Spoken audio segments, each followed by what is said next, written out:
लागेल.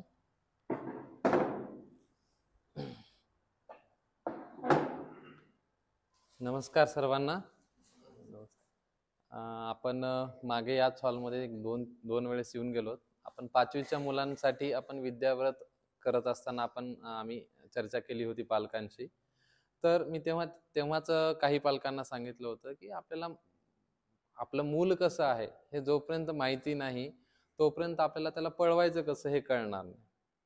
म्हणजे बऱ्याचदा सांगतो मी की वाघ आहे, लहानपणी वाघच असतो, मोठेपणी वाघच राहणार आहे, म्हातारपणी वाघच राहणार आहे. त्याला किती काय करा तो खाणारच आहे. लहानपणी शेळी असेल तर मोठेपणी शेळी असते. ती प्रकृती बनलेली असते, ती कधीच बदलत नसते.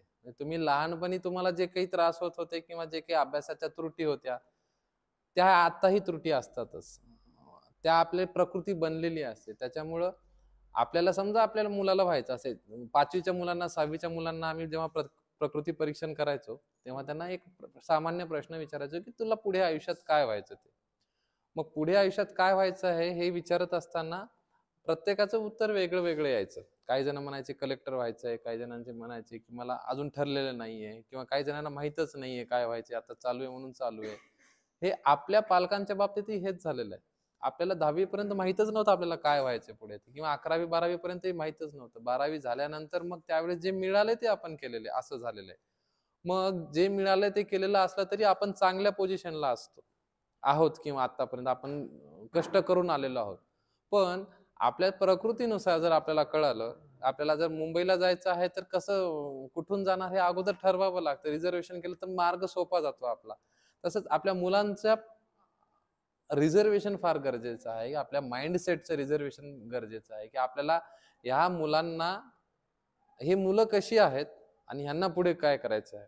आणि दुसरी गोष्ट मुलांच्या बाबतीमध्ये, आता 5वीची मुलं छोटी छोटी असतात, पण 10वी म्हणजे एक मॅच्युरिटीची लेवल क्रॉस झालेली आहे. ह्या मुलांनी तुम्ही देखील आपल्याला काय काय प्रॉब्लेम येतात हे आपल्यालाच कळत नसतं. मग त्याचं एक सॉर्टिंग आज आपण करणार आहोत, की आपल्याला व्हायचं काय असतं, आपण शाळेत जातो कशासाठी, आपल्या मुलांना आपण चांगल्या शाळेमध्ये कशासाठी टाकतो. आता ज्ञानप्रबोधिनीमध्ये ऍडमिशनसाठी एवढी गर्दी होते, मिळत नाही, पण आपल्याला मिळालेलं आहे. पुढे उद्देश काय? उद्देश एकच असतो की बाबा आपल्या हातून सेवा घडावी, काम चांगलं व्हावं आणि चांगल्या पोस्टला आपली मुलं कर्तव्याला लागली पाहिजेत. मग समजा आपण पाहिलं की बा कलेक्टरच व्हायचं ठरवलेलं आहे मुलांनी, तर प्रकृतीनुसार वेगळं असतं ना. आता धावण्याची रेस आहे. धावण्याची रेस असताना त्याच्यात ससा आहे, वाघ आहे, त्याच्यामध्ये त्याच्यामध्ये कासव आहे. सगळेच जण आपल्या प्रकृतीनुसार तसेच असतात. मग त्या रेसमध्ये प्रत्येक जण पहिला कसा येणार आहे? अभ्यास सगळ्यांना सारखा आहे, शिकवणारे टीचर सारखे आहेत, परीक्षामध्ये पेपर देखील सारखा आहे, बुक्स देखील सगळ्यांना सारखे आहेत, वेळ देखील सगळ्यांना तेवढाच मिळतो, तरी पहिला एकच येतो, बाकीचे येत नाहीत. मग याच्यात अडतं कुठं? आपल्याला काय वाटतं की आपला मुलगा पुढे आला पाहिजे, पहिला आला पाहिजे. याची सॉर्टिंग फार गरजेची आहे प्रकृतीची. आपल्या बाबतीत किंवा आम्ही जेव्हा पाहतो त्यावेळेस काय होतं, आता आम्ही 200-200 पेशंट पाहतो दररोज, त्यातले एक 30 तरी मुलं असतात, आणि त्या 30 मुलांच्या आहार प्रकृतीनुसारच ते मागे पडलेले असतात. आणि विशेषतः मुली असतात, त्यांच्या त्या प्रकृतीनुसार मागे पडलेले असतात. अभ्यासात खूप हुशार आहे, वर्षभर खूप छान अभ्यास केलेला आहे, परीक्षेच्या वेळेस मागे पडलेले येत होतं मला. किंवा मौखिक परीक्षा आहे, परीक्षेला बसलेलो आहोत आणि मौखिक परीक्षेच्या वेळेस एक्झिक्यूट करताना त्यांना उत्तर देत असताना येत नाही, आणि बाहेर पडलो की उत्तर यायला लागलेले, असं बऱ्याच जणांना होतं. किंवा परीक्षेतून बाहेर पडलो की अरे यार त्याचं उत्तर हे होतं, असं होतं बऱ्याचदा. किंवा काय होतं की परीक्षा जशी जशी जवळ यायला लागली ते बर्डन येतं, घरच्यांनी सांगितलेलं तुला मार्क एवढे पडले पाहिजेत. म्हणजे त्या 5 किलोच्या बुद्धीवर 25 किलोचं वजन असल्यानंतर त्याची हालत काय होणार आहे? ते 5 किलोचंही आउटपुट देऊ शकत नाही. किंवा जेव्हा एंट्रन्स एक्झामिनेशन येतं, काही जणांना डॉक्टर व्हायचं असतं, त्यावेळेस आम्ही सरळ मुलांना सांगतो, जे अवघड आहे त्याच्याकडे जाऊ नको, जे सोपं आहे ते पहा. म्हणजे सिली मिस्टेक तुम्ही टाळल्यात तर तुम्हाला जास्त मार्क पडतात. म्हणजे एखादा असा काहीतरी विचित्र अभ्यास करण्यापेक्षा सरळ साधा अभ्यास जरी सरळ ठेवला तरी त्यांना डॉक्टरकीला लागायला सोपं जातं. हे साधे साधे फंडे आयुष्याचे असतात, प्लस प्रकृतीचे असतात, आणि प्रकृतीला आडसर येणाऱ्या आजारांचे असतात. ह्या तिन्ही गोष्टी एकत्र जर आपण पाहायला गेल्या तर सोपं जातं. म्हणजे कितीतरी मुलं असतात की 10वी पर्यंत, आपल्या बाबतीतच पालकांच्या बाबतीतच 10वी पर्यंत खूप जास्त प्रमाणामध्ये हुशार असतात. असं वाटतं की 1ली ते 10वी सगळी प्रत्येक कक्षेमध्ये पहिला दुसरा नंबर असतो. 11वी 12वी आली, यौन अवस्था यायला लागली, तारुण्य अवस्था यायला लागली की 12वी नंतर झाली की अभ्यासच करवत नाही. मूड स्विंग्स सुरू व्हायला लागतात.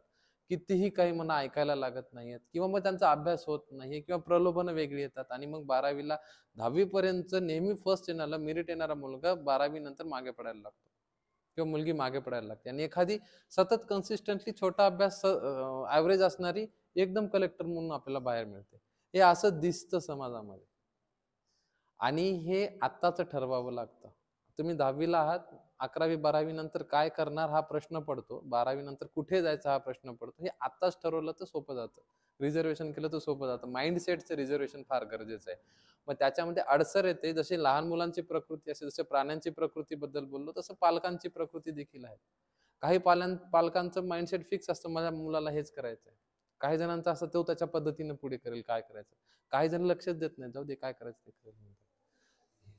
हा असतात आपल्यामध्ये. तर हे फार गरजेचं आहे. आपली माइंडसेट गरजेची, कारण आपलं लेकरू आहे, आपण नाही करणार तर कोण करणार, ते महत्वाचं आहे. फक्त याच्यामध्ये एक आता प्रत्येकाची प्रकृती वेगवेगळी आहे. एक थोडस एक 5 मिनिटाचं मी प्रकृती परीक्षण कसं असतं हे पालकांनाही लागू पडतं, मुलांनाही लागू पडतं आणि सगळ्यांना लागू पडतं. तर ते आपण जर पाहायला गेलो तर आपल्याला 3च गोष्टी महत्वाच्या आहेत आपल्या आयुष्यामध्ये, की वात पित्त कफ प्रकृती अशा 3 आपल्या कंडिशन सांगितलेले आहेत. एक ढोबळ मनानं आपण 3 तक्ते करूया.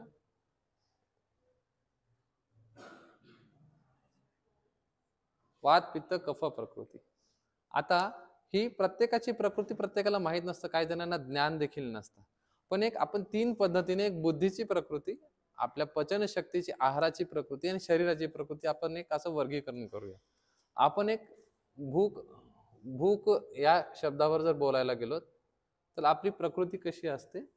काही लोकांना काय होतं, भूक लागली तर लगेच खायला पाहिजे, थांबवत नाहीत. असे किती लोक आहेत. लगेच पाहिजे, नाही तर डोकं दुखायला लागतं, चिडचिड व्हायला लागते, होते असं, लगेच खायला लागतं. बरोबर. हे सगळे लोक तीक्ष्ण प्रकृती म्हणतात, तीक्ष्ण पित्ताचे असतात. यांची भूक जी आहे लगेच खायला लागतं, थांबवत नाहीत. नाहीतर काहीतरी किचन मध्ये जाऊन फ्रीज मधून काढून खाणार, हे तरी खाणार, चरत बसणार, अशी प्रकृती असते. कंटिन्यू थोडं थोडं खायला लागतं यांना. आता काही जणांची हीच भूक जर पाहायला गेलो तर आपण कसं असतं, की आज खूप लागेल, उद्या नाही लागणार, कधी जेवणार नाही आणि ताट घेतलेले कधी पूर्ण खाईल, कधी खाणारच नाही. अशी त्याला विषम असतं, म्हणजे त्याच्या अनियमितता असते. कधी व्यवस्थित खाणार आणि कधी व्यवस्थित खाणार नाही, असं प्रकृती असतात खूप जणांचं आढळतं. आज खूप हे विशेषतः बारीक असतात आपल्याला. आणि कफ प्रकृतीचे जे आहेत त्यांची ही भूक ही मॅनेजड असते, म्हणजे पाहिजे तेवढंच खाणार, मोजकच खाणार. ही आपापली भूक कोणती आहे हे प्रत्येकाने आपापल्या डोक्यामध्ये लक्षात ठेवा. पालकांचंही चालतंय. त्याच्यामध्ये येतं, ही जी पित्त प्रकृतीची आहेत लोक, यांना लगेच जेवायला लागतं. नाही खाल्लं तर चिडचिड करतील, काहीतरी खायला सुरुवात करतील, कसं तरी कासावीस व्हायला लागतं. वात प्रकृतीच्या मुलांचं कसं असतं, की त्यांना काहीही चालतं, मागे पुढेही चालतं, कसंही चालतं. ह्याच्यामध्ये अजून पुढचा मुद्दा आहे तो पचनाचा. पचन आणि पोट साफ होणं एकत्र बघूया आपण. तर वात प्रकृतीच्या लोकांचं कधी सकाळी पोट साफ होईल, कधी संध्याकाळी होईल, कधी आज होणार नाही, कधी परवा होईल, असं होईल. त्यांचं व्यवस्थित असं फिक्स नसतं यांचं. म्हणजे त्यांचं जे आहे ग्रथित संडास जे आहे अनियमित असते. हे आपापल्या लक्षात ठेवा, कारण प्रत्येकाची प्रकृती माहिती नाहीये मला.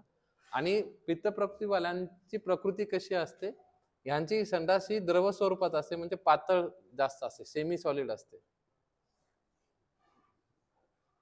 तिखट कोणाला आवडतं जास्त, गोड कोणाला आवडतं जास्त, कोणाला काहीच आवडत नाही, अशी किती. हा, असेही आपल्यामध्ये असतात. तर तिखट आवडणारे जे आहे पित्त प्रकृतीचे असतात. आणि संडासच्या बाबतीमध्ये यांची नियमित नियमित आणि व्यवस्थित असते संडास. हे फार गरजेचं आहे, आपल्या प्रकृती माहित असणं गरजेचं आहे. याच्यानुसार बुद्धी लागणार आहे आपल्याला. आता सरळ सरळ हे पचनाचं झालं. आता ब्रेन बघूया. ब्रेन बघूया. पटकन वाचल्यानंतर लक्षात राहतं, पण लगेच विसरतं, असे किती आहेत. वाचल्यानंतर वारंवार वाचावं लागतं, लिहून वाचावं लागतं, असे किती आहेत? हात वर करा, सिंपल आहे. आणि अभ्यासच करा वाटत नाही, असे किती आहेत? अशी प्रकृती असते आपल्याकडे. आता याच्यामध्ये प्रकृतीनुसार, ह्या प्रकृतीनुसार असतं. तिन्ही लोकांचं फार महत्वाचं आहे, लक्षात ठेवा आपापलं कोणतं आहे याच्यामध्ये. तर वात प्रकृतीच्या मुलांना ना सतत अभ्यास करावा लागतो आणि विस्मरण जास्त असतं. विस्मरण असतं, पटकन विसरून जातात. पाठ करायला दिलं, एखादा श्लोक पाठ करायला दिलं तर पट लक्षात राहतो, पण तो 4 दिवसानंतर जेव्हा विचारायचं तेव्हा विसरून जातात. पित्त प्रकृतीच्या मुलांचे फक्त एकदाच अभ्यास करतात, 1 किंवा 2 वेळेस, परीक्षेच्या आदल्या दिवशीच करतात अभ्यास. पण त्यांची बुद्धी एवढी छान असते, त्यांना एक पाठी म्हणलं एकदा अभ्यास केला तरी लक्षात राहतं. घरी आई वडिलांनी सांगावं लागत नाही, लगेच अभ्यास लक्षात राहतो. ती पित्त प्रकृतीमध्ये जातात. त्यांची बुद्धी चांगली आहे, यांची स्मरणशक्ती चांगली आहे, यांची आकलन शक्ती चांगली आहे. असे आपल्यामध्ये आहेत मुलं. कफ प्रकृतीवाले, त्यांना ओढून ताणून आणावं लागतं, हे 1 नंबरचे आळशी. अभ्यास कर रे, उठ रे, हे कर रे, ते कर रे, आपल्या आई वडिलांना म्हणावं लागतं. तशी सगळीच मुलं जी आहेत आळशी असतात, पण कफ प्रकृतीवाले जरा जास्त असतात. आता प्रॉब्लेम काय होतो आपल्याला, जेव्हा हे तिन्ही आहेत, आता आपले हे तिन्ही मुलं आहेत, यातली कोणतीही श्रेष्ठ प्रकृती आहे असं नाहीये, हे कोणी हा चांगला हा खराब असं नाहीये. तर आता यालाही आपल्याला कलेक्टर बनवायचं, यालाही कलेक्टर बनवायचं, किंवा यालाही कलेक्टर बनवायचं, आपल्याला यालाही पित्त डॉक्टर बनवायचं, यालाही डॉक्टर बनवायचं, यालाही डॉक्टर बनवायचं. जेव्हा असा विचार येतो आपल्यामध्ये, तेव्हा आपल्याला यांच्या शरीरामध्ये होणारे बदल कसे असतात ते पाहणं गरजेचं आहे. आता एक्झाम आहे, एक्झाम असताना बर्डन नावाची जी गोष्ट आहे, बर्डन हे पित्त प्रकृतीवाल्या लोकांना खूप कमी बर्डन असतं, कारण त्यांचा कॉन्फिडन्स खूप चांगला असतो. पित्त प्रकृती जी मुलं आहेत त्यांचा, ते म्हणतात आई काही नको, माझं होऊन जाईल अभ्यास, काही प्रॉब्लेम नाही, तू काही लक्ष देऊ नको, मी मार्क आणतो. आणि हे मार्क घेऊन येतात, काहीच अभ्यास करत नाही. ह्याच्या हे सतत भीतीमध्ये असतात, दडपणाखाली असतात, सतत काय होते परीक्षेमध्ये, कसं होईल, काय होईल, लक्षात राहील का. मग जेवढा अभ्यास केलेला आहे ते गडबड होऊन जाते. बुद्धीचा जर विचार करायला लागला तर वात प्रकृतीच्या मुलांची जी बुद्धी आहे चंचल असतात, खूप अस्थिर असतात, धरून बसवावं लागतं, लगेच ते शरीरामध्ये गडबड करायला लागतात, स्थिर नसतात ही मुलं, मनानं चंचल असतात. लगेच इमॅजिनेशन एवढं चांगलं असतं की बसल्या जागेवर कुठं फिरून येतील जागेवर. म्हणजे वाचन बसायला असलं तर लक्ष दुसरीकडे असणार. ह्यांची अक्षर जी असतात ही सुबद्ध नसतात, तिरपे मिरपे असतात इकडे तिकडे, कारण हे जागेवरच नसतात. ह्यांचं अक्षरावर जास्त काम करावं लागतं, यांना लिहिण्यावर काम करावं लागतं. पण ह्या वात प्रकृतीच्या मुलांचा पॉझिटिव्ह पॉईंट म्हणजे इमॅजिनेशन असलं भन्नाट असतं, इमॅजिनेशन पॉवर, की म्हणजे इथं बसून हिमालयावरच्या गोष्टी त्या इमॅजिन करू शकतात. पित्त प्रकृतीच्या मुलांचं काय असतं, सरळ स्पष्ट असतात, रागिष्ट 1 नंबर, चिडणार 1 नंबर, पटकन उलट बोलणार, कोणाचंही ऐकणार नाही, आई बाबाचं ऐकणार, जे पाहिजे तेच करणार, पण बुद्धीनं खूप हुशार असतात. मग हे डेअरिंग बाज खूप असतात, काही घेणं देणं नसतं त्याला, काही हो, कितीही प्रॉब्लेम हो, काही टीचर म्हणू देत, मला करायचं तेच करणार. ह्या प्रकृतीचे हे मुलं असतात. आणि कफ प्रकृतीचे आळशी, कोणी काही म्हणू, काहीच फरक पडत नाही. मग आपल्या ह्या तिघांना देखील आपल्याला अभ्यास करत असताना, जसं आपण आता चाचणीमध्ये पाहिलं गेलं आहे, तर ह्या प्रकृतीच्या व्यक्तीलाही मला अभ्यासामध्ये लक्ष पाहिजे, जास्त झालं पाहिजे. पित्त प्रकृतीच्या व्यक्तीलाही मला अभ्यासामध्ये चांगली मार्क पाहिजेत, आपल्याला पाहिजे. आणि कफ प्रकृतीच्या व्यक्तीला देखील आपल्याला पाहिजे. एक चांगलं आहे, कफ प्रकृतीच्या व्यक्तीची बुद्धी आणि स्मरणशक्ती एवढी छान असते, म्हणजे 5वीचा मला वाटतं लॉकडाऊन मध्ये आम्ही एका मुलाला चेक केलं होतं. चेक केल्यानंतर 1 वर्षानंतर त्याला ज्याला चेक केलं, त्यानं मी त्याला जे सांगितलं होतं त्यानं वर्षानंतर जसं सांगितलं होतं, पण आळशी होता, अभ्यासच करत नाहीत. तर आपल्याला ह्या तिन्ही लोकांकडून आपल्याला करून घ्यायचं, ह्या तिन्ही लोकांना आपल्याला मार्क घ्यायचे. प्रत्येकालाच वाटतं ना आपल्याला मार्क घ्यायचे आहेत, किंवा आपल्याला पॉझिटिव्ह मध्ये जायचं आहे, किंवा आपल्याला काय काय व्हायचं पुढे. ठीक आहे. तर आता वात प्रकृतीच्या मुलांचे चंचलपणा जास्त असतो, याच मुलांना आजार हे पचनाचे जास्त असतात, पोट साफ होत नाही, पोट साफ नाही झालं तर पोट गच्च होतं, जेवण व्यवस्थित करत नाहीत. हेच मुलं जे आहेत वात प्रकृतीचे, यांना त्वचेचे विकार जास्त असतात, केसांचे विकार असतात, कोरडेपणा खूप जास्त शरीरामध्ये असतो, आणि हे अस्थिरता आणि चंचलपणा असल्यामुळे मन शांत राहत नाही. मग छोट्या छोट्या गोष्टीमध्ये डायव्हर्जन्स असतात. म्हणजे अभ्यास करायला बसलो, खाली काही आवाज आला तर ते डिस्टर्ब व्हायला लागते. आपण अभ्यास करायला लागलो आहोत, वाचन करायला लागलो, किती वाचन करू देत, मन चंचल असतं आणि हे मग स्थिरता येते. अशा मुलांना जर अभ्यासामध्ये आपल्याला लक्षात ठेवायचं असेल तर एक वेगळ्या इंद्रियाची गरज असते. म्हणजे फक्त आपण जर वाचन करून अभ्यास करणार असो, पाठांतर करणार असो, तर ह्यांना खूप कमी लक्षात राहतं. त्यांना एक वेगळं इंद्रिय लिहावं लागतंय. आपले इंद्रिय 5 आहे: डोळा, कान, नाक, जीभ आहे. मग वेगळं इंद्रिय म्हणजे वाचनासोबत लिखाण ऍड करावं लागतं. म्हणजे लिहून जर आपण आपण अभ्यास करायला लागलो तर ह्या मुलांना लक्षात राहायला सोपं जातं. पण ह्यांची प्रकृती चंचल असल्यामुळे हे परत विसरणार आहेत. तर उजळणी किंवा आपण अभ्यास जे म्हणतो ना, किंवा वारंवार स्टडी करणं, ह्या वाद प्रकृतीच्या मुलांना खूप जास्त गरजेची असते. म्हणजे आठवड्याभरात जो अभ्यास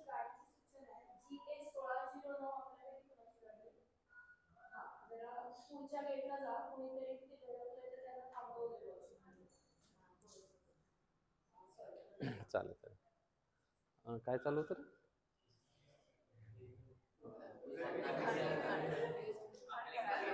एक एक जण. हा हा हा हा इंद्रिय इंद्रिय माझी वाद प्रकृती बरं. हा लगेच विसरून जातो, कारण लय आहे ना, लय बदलता चंचल मन असं, लगेच मन गेलं तिकडे, विचार करायला लागलो माझी तर गाडी नाही. टिपिकल प्रकृतीचं उदाहरण आताच.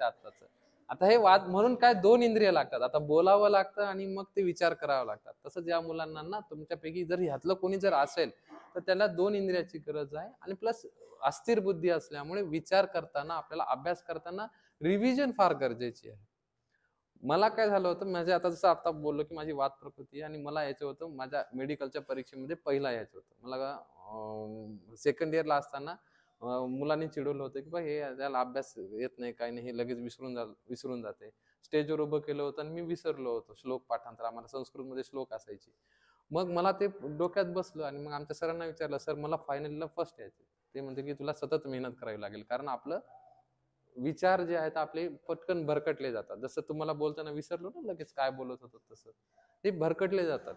मग हे स्थिर ठेवण्यासाठी सतत काम करावं लागतं. आणि मग हे करण्यासाठी, अभ्यास करण्यासाठी दर आठवड्याचं रिव्हिजन गरजेचं आहे. यांना खूप मागं लागावं लागतं, यांना धरून ठेवावं लागतं, यांना जगवावं लागतं अभ्यास. म्हणजे एखाद्याला जर कलेक्टर व्हायचं असेल, तुला काय व्हायचंय? हा, आणि मागच्या वर्षी काय व्हायचं होतं? सेम. 5वीला काय व्हायचं होतं? हा, म्हणजे फिक्स आहे, म्हणजे तो इकडे जातो. काही मुलं असतात 5वीला म्हणतात ड्रायव्हर व्हायचंय, 6वीला म्हणतात मला कलेक्टर व्हायचंय, 7वीला म्हणतात पोलीस व्हायचंय, 8वीला म्हणतात मिलिटरी मध्ये जायचंय. यांचं ध्येय फिक्स नसतं, ध्येय बदलत राहतं. मग यांना एक ध्येय आपल्याला करवून घ्यायचं असेल तर त्यांना ते सतत दाखवावं लागतं. मग मी 5वीच्या आई वडिलांना सांगितलं होतं, समजा आपल्या मुलाला कलेक्टर जर व्हायचं असेल तर आपल्याला त्याला कलेक्टर म्हणजे काय हे सतत दाखवावं लागतं, त्याचं इम्पॉर्टन्स किती आहे त्याला जगवावं लागतं. महिन्यातून एकदा कलेक्टर ऑफिसला घेऊन जाणं, त्याच्या हातचे जे काही अधिकार ते दाखवणं, म्हणजे त्याला आकर्षण निर्माण करणं हे सतत गरजेचं असतं. पित्त प्रकृतीच्या मुलांना तुम्हाला अभ्यास कर म्हणून सांगावंच लागत नाही. यांचा अभ्यास एवढा छान असतो, पण यांच्यामध्ये एक राग हा खूप जास्त असतो. राग असतो, दंभ असतो, इगो खूप जास्त पित्त प्रकृतीच्या मुलांना असतो.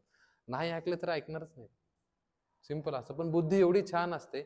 मग यांना समजून एकदाच सांगावं लागतं. अभ्यास करताना तुम्हाला एकदाच समजून सांगावं लागतं. ज्यांना लक्षात राहतं ना, त्यांनी हायर एम्स ठेवायचे कधीही.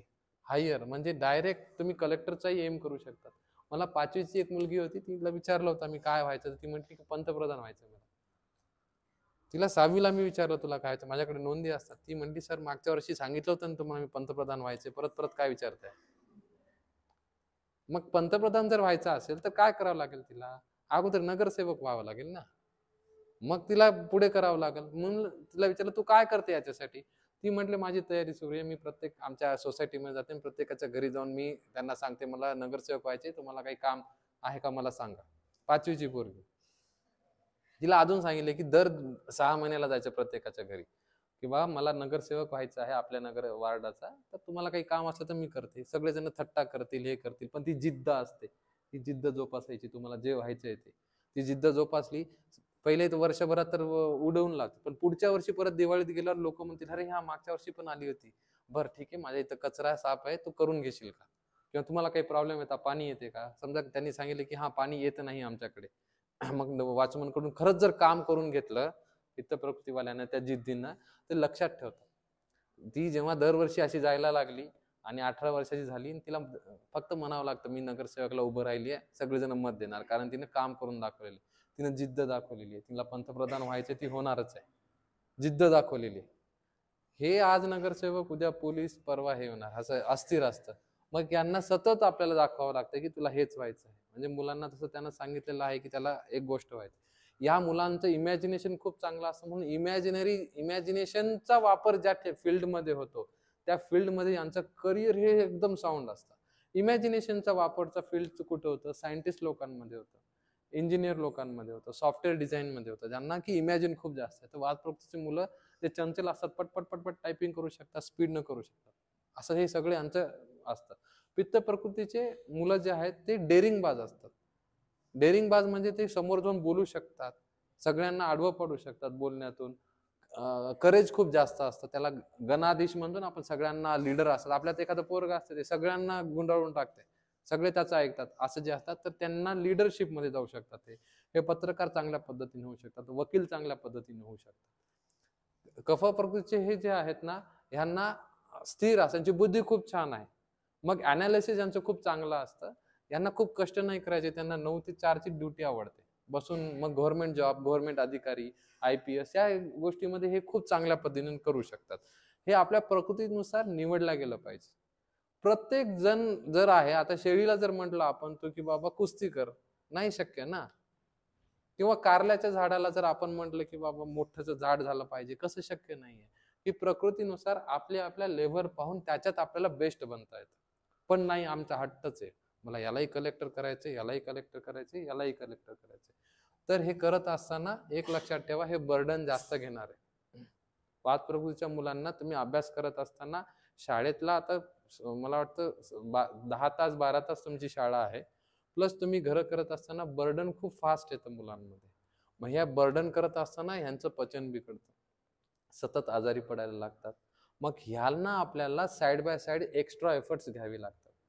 आपण पालक आहोत, आपल्याला कोणी एक्स्ट्रा एफर्ट्स घेतलेली नाहीयेत, पण आपली जिम्मेदारी आहे, फार कॉम्पिटिशनचं युग आहे, आपल्याला एक्स्ट्रा एफर्ट्स घ्यावे लागतात.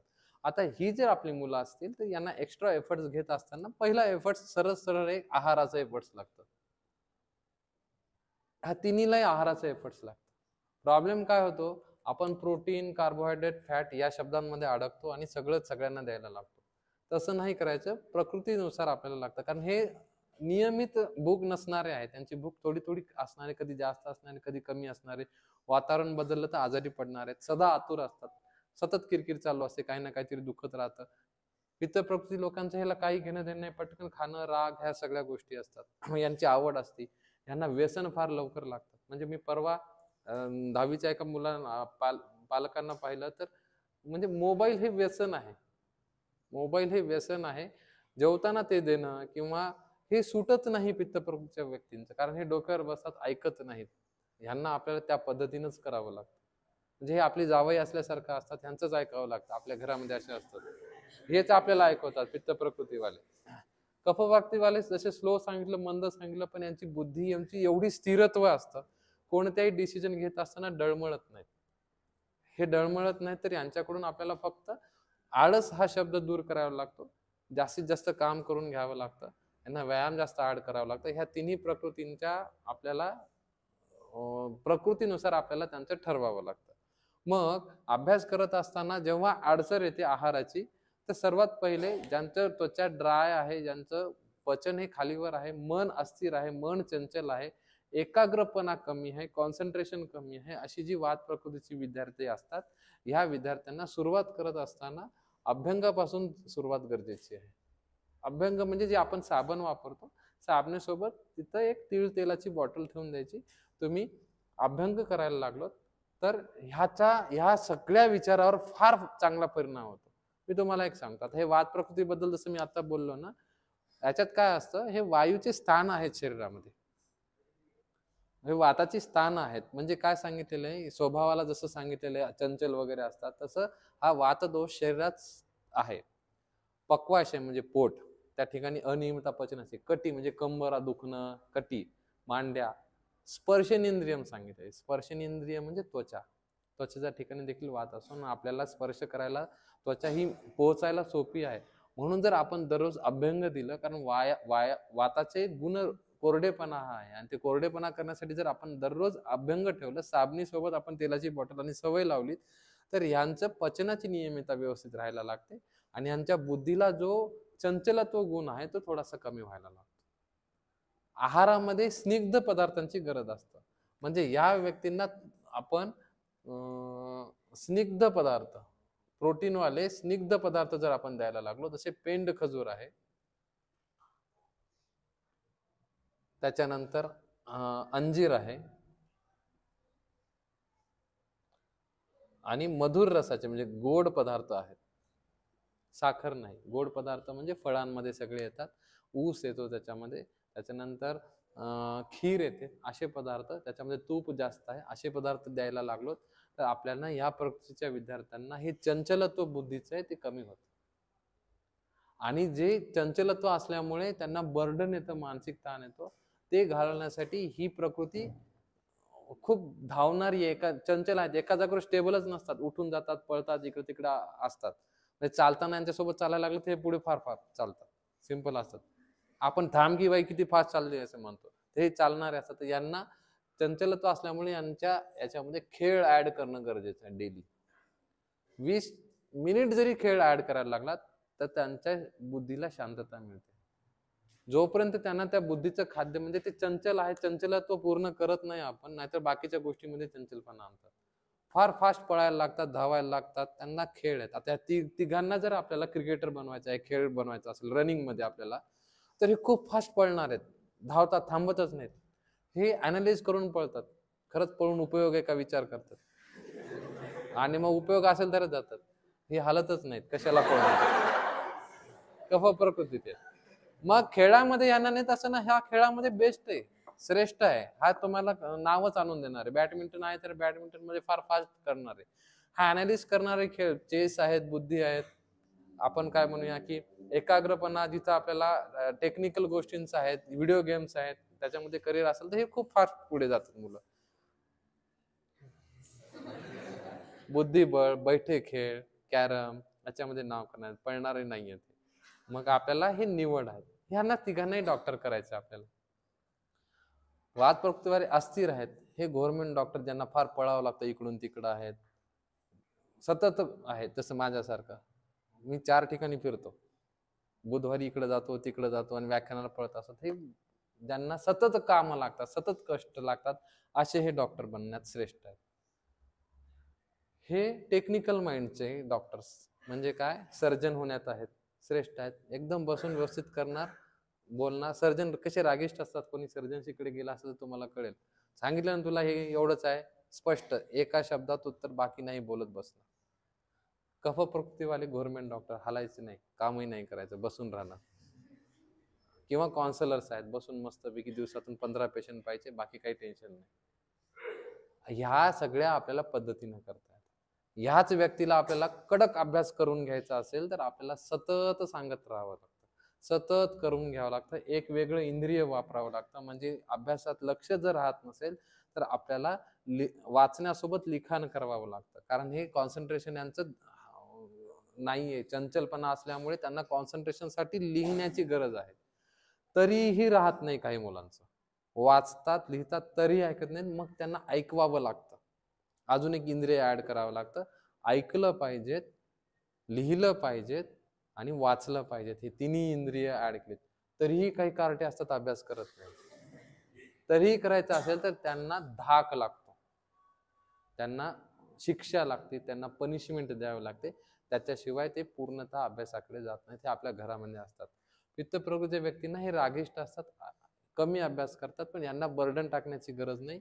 यांना अनालाइज करून अभ्यास द्यायला पाहिजे. 10वीचा अभ्यास आहे यांना, म्हणजे एका इंद्रियाच्यावर यांचं काम होतं. यांनी जर एक्स्ट्रा इंद्रिय वापरायला लागलेत, वाचण्यासोबत लिखाण करायला लागलेत, लिखाणासोबत उजळणी करायला लागले, तर हे खूप टॉप पोस्टवर जाऊ शकतात, म्हणजे एकदम चांगल्या पद्धतीने मिळतात. म्हणजे आपण पाहतो ना कधीतरी की कोणता तरी ऑटोवाल्याचा मुलगा आहे, रिक्षावाल्याचा मुलगा आहे आणि एकदम कलेक्टर झालेला आहे, तर त्यांची प्रकृती पहा. माझे 3 क्लासमेट कलेक्टर आहेत ह्या प्रकृतीचे. आपल्या मला वाटतं ज्ञानप्रबोधिनीची परवा लिस्ट निघाली होती. काहीतरी 650 कलेक्टर आहेत ज्ञानप्रबोधिनीतून बाहेर निघालेले. तर हे कलेक्टरांची यांची जर नीट पहा. परदेशी सर आहेत किंवा जे काही लोक आहेत ते पित्त प्रकृतीचे आहेत. डॉक्टर होऊन कलेक्टर झालेले आहेत. आणि रिक्षावाल्याचा मुलगा कलेक्टर होऊ शकतो तर आपलं तर होणारच. मग फक्त आपल्याला माहित नसतं अरे यार याची बुद्धी एवढी चांगली आहे. याला फक्त सोर्सेस द्यावे लागतात आणि गायडन्स द्यावं लागतं. जास्त काही करायची गरज नाही, हे स्वतः करणार आहे. मग आपल्याला सांगावंच लागत नाही कांगारूला उड्या मार म्हणून. त्याचं शरीर बनलेलंच आहे उड्या मारण्यासाठी. ते उड्या मारणारच आहे. ह्या मुलांचं शरीर बनलेलंच आहे. फक्त याच्यात एकच 2-3 गोष्टी येतात. एक व्यसन येतं. कसलंही व्यसन येतं बरं का.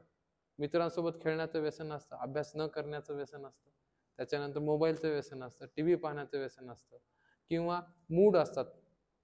ह्या गोष्टींना आपल्याला सतत यांना एकदा गायडन्स दिलं आणि एकदा डायरेक्शन दिली की यांना सोर्सेस उपलब्ध करावे लागतात. म्हणजे आपल्याला शाळेमध्ये जसं बेस्ट आहे तिथं आहे, पण तुम्ही 11वी-12वीला जेव्हा जाणार आहात तेव्हा त्यांचं करिअर चूज करत असताना अभ्यासाचे सोर्सेस फार महत्वाचे असतात. सिलेक्शन ऑफ बुक्सही पुढे महत्वाचं असतं. हे फक्त तुम्हाला एवढंच काम करावं लागतं पॅरेंट्सला. ह्या मुलांच्या पॅरेंट्सला खूप जास्त कष्ट घ्यावे लागतात. कफ प्रकृतीच्यांना फक्त आळसच दूर करावा लागतो. त्यांची बुद्धी खूप छान असते. ते वाचतच नाही, पण एकदा श्लोक पाठ झाला तर वर्ष नाही 5-5 वर्ष विसरत नाहीत. हे या कफ प्रकृतीच्या व्यक्तींचं पॉझिटिव्ह पॉईंट आहे. एवढा पॉझिटिव्ह पॉईंट आहे की हीच जास्त मुलं आपल्याला, ही 2 प्रकृतीची जी मुलं आहेत ते मोठ्या पोस्टमध्ये मिळतात. ह्यांनी एकदा करायचं ठरवलं, फक्त ठरवणंच दूर असतं. एकदा करायचं ठरवलं की यांचा रिझल्ट खूप बेस्ट असतो. पण हा आळस आपल्याला घालवावा लागतो. मग हीच प्रकृती आपल्या पालकांची असते. काही पालक म्हणतात बघू ना ते पुढे काय करायचं ते ठरवू, तेव्हा ठरवू, 12वीला गेल्यावर ठरवू, आताच काय करायचं. पित्त प्रकृतीवाले स्पष्ट अनालिसिस असतात. माझ्या पोराला असं करायचंय किंवा त्याच्या प्रकृतीनुसार हे झालंच पाहिजे. त्याला जे जे लागतील मी आताच काम करणार. म्हणजे मला 3 वर्षापूर्वी मी ज्यांना गायडन्स केलेलं आहे त्यांना MPSC ची एक्झाम होती, तर MPSC मध्ये सिलेक्शन आहे. त्यांनी त्यांच्या मुलांचं पहिलेपासूनच ठरवलंय 10वी पासून एम की याला हेच करायचं. नाहीतर काय होतं, इंजिनियर होतात आणि बँकमध्ये काम करतात. असं मिळतं आपल्याला. एक करिअर मध्ये आपल्याला अभ्यास केला जातो, मग ते सोडून दुसरीकडे जायला जातं. आपल्या आपल्या आवडीनुसार आपल्या याच्यानुसार जर करायला लागलं तर स्पीड आपल्याला जास्त मिळते याच्यामध्ये. कफ प्रकृतीच्या व्यक्तींचं जे काही एम असतं किंवा आपली ध्येय असतात हे खूप साऊंड आणि फिक्स असतात. हे कधीच बदलत नाहीत. पण घरच्यांनी जर त्यांना बदलायला लावलं तर दुसरीकडे त्यांचा रस निर्माण होत नाही. मग ह्या प्रकृतीनुसार जर आपण करायला लागलो तर आपल्याला प्रकृतीनुसार करिअर निवडलं तर स्पीड फार फास्ट मिळते. आता अभ्यासामध्ये काय होतं, हे तिघही आता तुमचं शेड्यूल खूप टाईट आहे. उठलं की व्यायाम असतो. तर ह्या व्यक्तीच्या लोकांनी व्यायाम खूप कडक करायला पाहिजे. म्हणजे दिवसभराचा आळस निघून जातो. हे व्यायामाला कंटाळा करणारे आहेत. 2च सूर्यनमस्कार केल्यावर बस म्हणणारी आहेत. वात प्रकृती व्यक्तींना किती काही व्यायाम यांना आवडतो. पळापळी खूप जास्त आवडते, रनिंग आवडतं, बाहेर सोडलं तर स्वच्छंदपणा आवडतं. तर ह्या तिन्ही व्यक्तींनी व्यायाम करणं गरजेचं आहे. व्यायाम हा फार गरजेचा आहे. ते शाळेमध्ये तुमच्याकडून करून घेतला जातो ना. दुसरं आहे आहारामध्ये जे आहे की फास्ट फूड जे आहेत ह्यांना खूप आवडतं पित्त प्रकृतीच्या व्यक्तींना. बाहेर गेले की गाड्यावर वडापाव, पाणीपुरी, चिप्स, कुरकुरे हे बुद्धीला मंद करणारे पदार्थ. बुद्धीला मंद करणारे, यांची जी काही अनालिसिस पॉवर आहे किंवा यांची शक्ती जी आहे बुद्धीची त्याला मंद करणारे आहे. तर हे आपल्याला ही पदार्थ यांना खायला नको. यांना तूप हा पदार्थ सर्वात चांगला. बुद्धिवर्धनासाठी जे तूप आलेलं आहे, गाईचं तूप जर तुम्हाला ओरिजिनल मिळालं असेल तर ह्या पित्त प्रकृतीच्या व्यक्तींना रागाचं नियंत्रण, उष्णतेचं नियंत्रण हे ठेवण्यासाठी खूप चांगलं काम आलं आहे. आता हे आपल्या प्रकृतीबद्दल झालं. पण आहाराचा जेव्हा विचार करतो तेव्हा वात प्रकृतीच्या व्यक्तींचा, पित्त प्रकृती आणि कफ प्रकृतीच्या विकारांचा आहार फार महत्वाचा ठरतो. कोरडेपणा जास्त आहे शरीरामध्ये, लक्षात ठेवा. बुद्धीला कोरडेपणा आहे, शरीराला कोरडेपणा आहे, पचनाला कोरडेपणा आहे. कोरडेपणा असेल तर अनियमितता जास्त असते. हे उष्ण खूप आहेत, अंग गरम लागायला लागतं. उष्ण प्रकृती आहे, उष्णतेचे आजार खूप लवकर होतात. उष्णतेचे आजार असताना मग आम्लपित्त आहे, ऍसिडिटी आहे, डोकंदुखी आहे, मायग्रेन आहे, पोटाला आग होणं आहे, केस गळणं आहे, केस पांढरे होणं आहे, त्याच्यानंतर राग येणं आहे, लक्षात न राहणं आहे, लक्षात चिडचिड जास्त आहे, आणि असंबंध बडबडा, हे सगळे ह्या पित्त प्रकृतीच्या व्यक्तीमध्ये दिसतात. कफ प्रकृतीच्या व्यक्तींना कफाचे आजार जास्त असतात. वारंवार सर्दी आहे, अंगावर खाज निर्माण होणे किंवा फंगल इन्फेक्शन हे जास्त असतात. डोक्यांमध्ये कोंडा असणं असतं. त्याच्यानंतर पचनामध्ये खाल्ल्यानंतर कफ जास्त तयार होणं किंवा शरीर जड पडणं किंवा बद्ध होणं किंवा आळस आल्यासारखं वाटणं, ह्या सगळ्या गोष्टी यांच्यामध्ये असतात. मग यांच्यामध्ये जर निवड निवड करत असताना आपल्याला यांच्यामध्ये जसं अभ्यंग सांगितलं तसं यांना गोड अन्न, स्निग्ध अन्न, तूपयुक्त अन्न हे देणं गरजेचं आहे यांना. यांच्या अन्नामध्ये आपल्याला कोरडे पदार्थ खूप कमी ठेवणं, कारण हे फक्त भाजीला लावून खातात. यांना आपल्याला व्यवस्थित भाजी खाणं किंवा वरण खाणं किंवा त्याच्यामध्ये तूप खाणं हे फार गरजेचं असं नाही. नुसतं लावून लावून कोरडं खाऊन पोट साफ होत नाही. पोट जर साफ नाही झालं तर त्याचं जडपणा येतो आणि बुद्धीला चंचलत्व वाढतं प्रकृतीमध्ये आणि मग अभ्यासामध्ये आपल्याला कमी मार्क मिळतात. पित्त प्रकृती मुलांना बाहेरचं खूप खायला आवडतं आणि हे लोलुपत्व जास्त असतं. खाईन तर तुपाशी नाही तर उपाशी अशा स्वभावाचे असतात. त्यांना चिडचिड खूप जास्त असते, पण त्यांना त्यांच्यापेक्षा जास्त चिडचिडीवाला माणूस घरात पाहिजे, तो नियंत्रणात आणू शकतो. नाहीतर ते ऐकत नाहीत. घरात असे असतात, बाबाचं ऐकतात किंवा एक जण लाड करतं, एक मवाळ असतं, एक जहाल असते. मग त्याच्यानुसार आपल्याला काम करून घ्यावं लागतं. लाड पुरवायचे असेल तर त्यांना स्पेसिफिक एखादा टाइम पिरियड ठरवूनच करावे लागतात. शेवटी मुलं आहेत, काहीतरी खाणार असे पॅरेंट्स म्हणतात. खाल्लं पित्त उष्णता वाढली तर जे बुद्धीचा गुण आहे, स्मृती हा गुण आहे, त्यांचा कमी व्हायला लागतो. आणि मग तुम्ही जसं मॅडम सांगत होतात की अभ्यासामध्ये मग काही जणांना कमी मार्क पडतात किंवा मग खूप येत असताना देखील कमी पोटेन्शियल मिळतं. सगळं लक्षात असून देखील आपल्याला येत नाही, तर त्यावेळेस आपल्याला आहार हा फार महत्वाचा आहे. पोट व्यवस्थित असणं गरजेचं आहे आणि मन शांत असणं गरजेचं आहे. त्यांचं मन हे खूप आक्रमक असतं. मग ह्यांना मन शांततेसाठी आम्ही एक्स्ट्रा बुद्धीचे काम देतो. म्हणजे काय की आपलं डेली शेड्यूलचा अभ्यास सोडून काही वेगळं बुद्धीचं कर्म देणं. म्हणजे मी मागच्या 5वीच्या 6वीच्या मुलांना सांगितलं होतं की यांच्या आवडीनुसार किंवा याच्या आवड किंवा छंदानुसार आपण त्यांना बुद्धीचं वेगळं वर्क द्यायलाच पाहिजे. काही मुलांना मी सांगतो की आपण जे आपल्याकडे न्यूजपेपर येतात, तर प्रत्येक फोटो पाहायचा आणि त्याच्या खाली काय लिहिलेलं आहे हे विचार करायचा. आपल्याला खालचं झाकायचं आणि फोटोच्या खाली काय लिहिलेलं असेल हे इमॅजिनेशन करायला लावायचं. मग काही फोटोमध्ये असा असतो फोटो, काही जण मध्ये कप धरलेला असतो, काही जण मध्ये रडणारा असतो, काही जण मध्ये सत्काराचा असतो. मग खाली आपण इमॅजिन केलं की हा सत्काराचा फोटो, यांचा सत्कार झालेला आहे. असं एक 2 महिने काम चालवायचं. पुढच्या 2 महिन्यानंतर फोटो बंद करायचा आणि खाली काय लिहिलेलं ते वाचून फोटो कसा असू शकतो हे इमॅजिन करायचं. हे झाले बुद्धीचं काम. 5 सेकंदाचं 10 सेकंदाचंच काम आहे. फक्त सगळे झाकायचे, खालचं वाचायचं. मग खाली जर या व्यक्तीचा सत्कार झालेला आहे, मग सत्कारात आपण पाहिलेलं असतं मागे की त्याला हार घातलेला फोटो आहे किंवा खुश आहे, आनंद आहे. एखाद्याचा जर मृत्यू झालेला आहे, त्याचा पासपोर्टच देतात. कोणी तिथं असा एकदम सूटबूटचा फोटो देत नाही एकदम पूर्ण. मग ते आपल्याला आयडियाज येतात. हे झालं बुद्धीचं वर्क आहे. हे बुद्धीचं वर्क करून घेणं हे फार गरजेचं आहे यांच्यासाठी. आता तुम्ही सगळेजण माझं ऐकताय, कोणाच्या लक्षात होतं का तुम्ही चप्पल घातली आहे म्हणून? नाही ना. कोणाच्या लक्षात होतं का तुमच्या आज काहीतरी शाळेत काम आहे किंवा काहीतरी करायचं? नाही ना. कारण बुद्धीचा गुण हा एकत्वम आहे. एका वेळेस एकच असतं. मी बोलतोय तुम्हाला, तुम्ही ऐकताय. आता 2 मिनिटापूर्वीच मी बोललेलं चप्पल विसरून गेली ना. किंवा तुम्ही चष्मा घातलाय, लक्षात आहे का? नाही आहे. मी जेव्हा पॉइंट आउट करतो तेव्हाच ते येते ना. तुम्ही हातात घड्याळ घातलं आता पण लक्षात नव्हतं. मी पॉइंट आउट केल्यानंतर अरे हा घड्याळ आहे. जे युजफुलच नाहीयेत असे सेन्सेशन बुद्धी बाजूला करून टाकते. ह्यांच्या बाबतीत असं खूप घडतं. मग अभ्यासच युजफुल नाही असं जर असेल तर ते बाजूलाच करून ठेवते बुद्धी. त्याच्यासाठी आपल्याला सतत ते पॉइंट आउट करावं लागतं की बाबा तुला तो युजफुल आहे, युजफुल आहे. आता बोललो ना चप्पलची, परत चप्पलचं ज्ञान गेलं ना बाजूला. मी चप्पल पॉइंट आउट केल्यानंतर अरे हा माझी चप्पल बाहेर आहे किंवा माझा शूज बाहेर आहे. तर हे बुद्धीचं काम असं एका वेळेस एकच असतं आणि ह्यांचं खूप तीक्ष्ण आहे. ह्यांना दुसरं जर काही आवडायला लागलं तर हे अभ्यास बाजूला ठेवतात आणि असंच होतं. म्हणजे कलेक्टर होणारा व्यक्ती रिक्षा चालक असतो. आम्ही जात असताना ओला उबर मध्ये कितीदा तरी मला भेटलेले, ते ओला उबर करत असताना एमपीएससीचा अभ्यास करतात किंवा गाणे म्हणतात आणि गाणं ऐकलं तर एकदम पूर्ण पाठ होऊन जातं.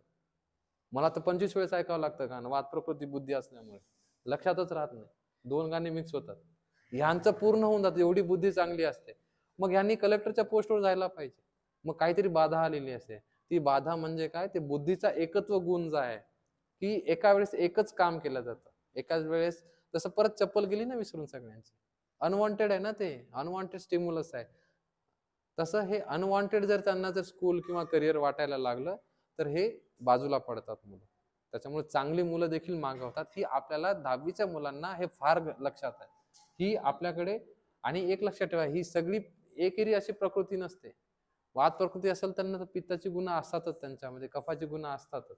त्याच्यामुळे आपल्या मुलांमध्ये जर असं एकत्व जर दिसायला लागलं असेल की हा खूप रागिष्ट आहे किंवा बुद्धीचा हा गुण आहे, तर याला हा डायव्हर्ट व्हायला नको. हे फार गरजेचं आहे. म्हणजे कितीतरी मुलांना 10वी पर्यंत एकदम सुपर डुपर मार्क असतात, नंतर करावंच वाटत नाही. बुद्धीच हे व्हायला लागते तुम्हाला. म्हणजे ह्यांना सतत तुम्हाला ते जे बुद्धीचा गुण आहे किंवा ते दाखवावं लागतं. हे आई वडिलांचंच काम आहे. बेस्ट पॅरेंटिंगची गरज असते. हे टीचर लोक सगळी केलं जातं, पण ते सोनारानं कान टोचणं आणि आपण सतत घडवून आणणं हे फार फरक असतो. आपल्याला हे करवून घ्यावं लागतं. आपण नाही करणार तर कोण करणार आहे? आपलेच लेकरं कोण करणार आहे? आपण नाही तर कोण करणार आहे? आपल्याला वेळच द्यावं लागतं. नाही तर पॅरेंट कसं वाद प्रकृतीवाला पॅरेंट म्हणतंय की बा मी थकून आलेलो आहे, मी माझा मोबाईल मध्ये बसतो, तू बघ किती काय आलं, वा वा छान छान मार्क आले. किंवा मग बायकोला किंवा आईलाच म्हटलं जातं तू लक्ष देत नाही का? तसं नाही, बाबाची गरज आहे. वाद प्रकृतीचा चंचल मुलगा आहे, तिथं 2 पॅरेंट लागणार आहेत, एक्स्ट्रा व्यक्ती लागणार आहे. दोघांनी त्याला एफर्ट देणं गरजेचं आहे. यांचं मन खूप शांत करणं गरजेचं आहे. यांना वेळ देणं गरजेचं असतं. हे लगेच लक्षात ठेवतात हे की बा ह्यांना पॅरेंटनं काय करावं लागतं? प्रेम, माया, जिव्हाळा यांना फार अपेक्षा असते. हे जर मिळालं नसेल तर मुलांच्या बाबतीमध्ये वृक्षत्व येतं आणि ते डायव्हर्ट पटकन होतात. एकदा डायव्हर्ट झालं तर म्हणजे आपल्याच बापाचं ऐकत नाही तर दुसऱ्याच्या बापाचं कसं ऐकणार, असं कंडिशन असते. आणि ही फॅक्ट आहे बरं का. एवढी पाहतोय आम्ही, खूप चांगल्या बुद्धीची, भाऊ तू असं का करतेय, तू अभ्यास का करत नाहीये, तुला येतं ना सगळं, तू लिहित का नाही? अरे त्याच्या मनाला पाहावं लागतं. तिथे दोन्ही पॅरेंटची आवश्यकता असते. किंवा मग पॅरेंट रागिष्ट असतात, आई रागिष्ट असतात, कर नाही तर मर तिकडं असतात ना. तुला सांगितलं तू ऐकलं नाही, होय नाही, तसं नाही चालणार आहे. तुमची प्रकृती बाजूला ठेवावी लागणार आहे. तुम्हाला सतत करावं लागणार आहे. कफ प्रकृतीचे आई बाबा असतात, जा ते करेल ना, केलं केलं तर केलं, नाही तर जाईल तिकडे, त्याला काय कमी केलंय आपण? नाही, ह्या तिन्ही प्रकृती पॅरेंट्सच्या असतात आणि त्यांना तुमची इन्व्हॉल्वमेंट तेवढीच लागणार आहे.